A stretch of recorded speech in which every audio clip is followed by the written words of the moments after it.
ऐसी मजेदार वीडियो देखने के लिए हमारे चैनल को सब्सक्राइब करें। मेरा नाम है हरिया, मैं काम करता हूँ बहुत बढ़िया, खाता हूँ खाना और रोज गाता हूँ गाना। अरे यार, आज तो बहुत देर हो गई। इस खतरनाक जंगल को देखकर तो मेरे हाथ पैर ठंडे हो गए हैं। अगर मैं वक्त पर गांव नहीं पहुंचा तो मालिक बहुत नाराज हो जाएंगे। तभी हरिया को एक आवाज सुनाई देती है। सुनिए हरु जी। अरे, ये आवाज किसने दी? तभी हरिया को सामने कुछ दूर एक औरत खड़ी दिखाई देती है। अरे भाई, ये औरत अकेली इतनी रात को इस जंगल में क्या कर रही है? चलकर पूछना पड़ेगा। फिर हरिया अपनी बैलगाड़ी उस औरत के सामने लाकर रोक देता है और उससे पूछता है। अरे सुनिए, आप इतनी रात को इस खतरनाक जंगल में अकेली क्या कर रही हैं? तभी वो औरत मीठी आवाज में कहती है। अरे हरु जी, आप आ गए। मैं कब से आपका इंतजार कर रही थी। वैसे तो यहाँ से काफी लोग गुजर चुके हैं, लेकिन मैं खास आपका इंतजार कर रही थी। अच्छा, तुम सच कह रही हो? मुझे तो यकीन नहीं हो रहा है। वो क्या है ना, आज तक किसी ने मुझसे इतने प्यार से बात नहीं की। हाँ हाँ हरु जी, मैं सच कह रही हूँ। अब देर मत करिए और जल्दी से मुझे मेरे घर तक छोड़ दीजिए। हाँ हाँ, कौन सी बड़ी बात है, अभी छोड़ देता हूँ। आप मेरे पीछे बैलगाड़ी में बैठ जाइए और मुझे रास्ता बताते चलिए। फिर वो औरत हरिया की बैलगाड़ी में बैठ जाती है और हरिया बैलगाड़ी हाँकता हुआ आगे चल पड़ता है। फिर उस औरत के बताए हुए रास्ते पर चलते चलते हरिया बैलगाड़ी लेकर एक काली गुफा के आगे आकर रुक जाता है और हरिया उस औरत से पूछता है। हाँ देवी जी, आपका घर कहाँ है? यहाँ तो एक गुफा के अलावा और कुछ नहीं है। तभी अचानक वो औरत हवा में उड़ने लगती है। देखते ही देखते उसका सुंदर रूप एक डरावनी चुड़ैल में बदल जाता है और वो जोर जोर से हंसती है। अरे तू तो एक नंबर का बेवकूफ निकला।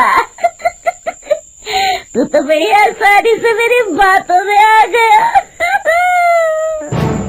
अरे मर गया रे, ये तो एक चुड़ैल है। हे भगवान बचा ले, ये तो बड़ी डरावनी दिखाई दे रही है। और फिर अगले ही पल हरिया की बैलगाड़ी में रखा सारा सामान हवा में उड़ता हुआ उस काली गुफा के अंदर चला जाता है और वो चुड़ैल भी उस गुफा के अंदर जाकर कहीं गायब हो जाती है। हरिया ये नजारा देख बुरी तरह घबरा और परेशान हो जाता है। अरे, ये चुड़ैल तो मेरा सारा सामान लेकर गुफा में गायब हो गई। अब क्या होगा?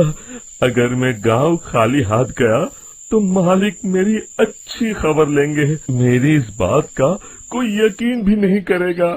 फिर आखिर वही हुआ। हरिया के मालिक चंपक सेठ को हरिया की किसी भी बात पर रखते भर भी यकीन नहीं हुआ।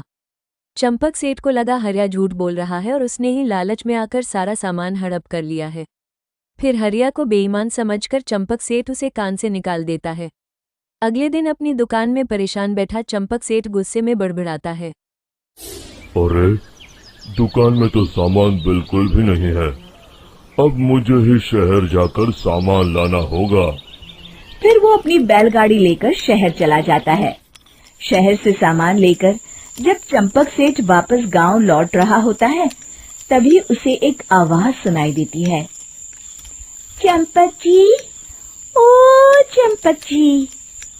अरे, ये तो कोई मेरा नाम लेकर मुझे पुकार रहा है। फिर उस रास्ते में वही औरत खड़ी दिखाई देती है। फिर क्या था, हरिया की तरह चंपक से भी उस औरत के पास अपनी बैलगाड़ी लेकर जाता है और वो भी उसकी चिकनी चुपड़ी बातों के मुंहजाल में फंस जाता है। फिर चुड़ैल उसे भी अपनी गुफा तक ले जाती है और उसका सारा सामान लेकर गुफा में गायब हो जाती है। बेचारा चंपक सेठ लाचार होकर खाली हाथ गांव लौट आता है। फिर ये उस जंगल में रोज की बात हो जाती है। जो कोई भी शहर से कुछ लेकर गांव की तरफ लौटता, वो चुड़ैल उसे बेवकूफ बनाकर उसका सारा सामान लेकर भूखा से गायब हो जाती। एक दिन हरिया एक लकड़हारे को उसी जंगल की तरफ जाते हुए देखता है। फिर हरि उसे रुकते हुए कहता है। अरे भाई, क्यों अपनी मौत को दावत दे रहे हो? मेरी बात मानो, आगे जंगल में मत जाओ, वहाँ एक बड़ी भयानक चुड़ैल रहती है। लकड़हारा हरिया की बातों को नजरअंदाज करते हुए कहते हैं। अरे भाई, मुझे पहले ही बहुत देर हो चुकी है, मुझे जाने दो भाई। शाम तक लकड़ियाँ काट कर शहर के बाजार में बेचना है। तुम अपनी ये कहानी किसी फुर्सत में बैठे इंसान को सुनाओ, मैं तो चला। इतना कह के लकड़हारा आगे जंगल की तरफ चला जाता है। फिर अगले दिन गांव के मुखिया के घर के बाहर बहुत सारे लोग जमा हो जाते हैं। तभी हाथ में कुल्हाड़ी लिए खड़ा लकड़हारा कहता है। अरे मुखिया जी, अब आप ही हमें बचाइए उस जंगल वाली चुड़ैल से। हमारा सारा काम तो शहर से ही होता है। अरे मुखिया जी, उस चुड़ैल की वजह से तो मैं पूरी तरह बर्बाद हो गया हूँ। हम सबको मिलकर उस चुड़ैल का कोई इलाज करना पड़ेगा। तभी भीड़ में खड़ा वीरा कहता है। आप लोग चिंता मत करिए, कल से वो चुड़ैल किसी को नहीं लूट पाएगी। मेरे पास एक बहुत अच्छी तरकीब है।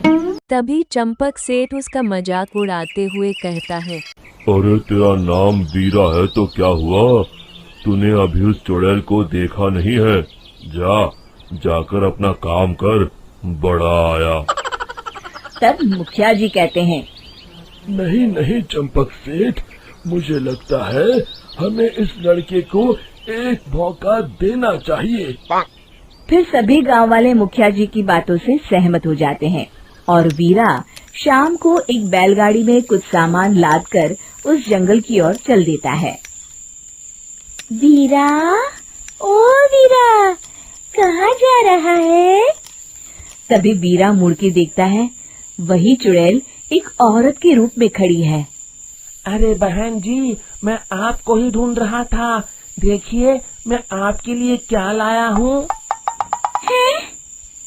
अरे वाह, तो खुद मेरे लिए इतना सामान लाया है।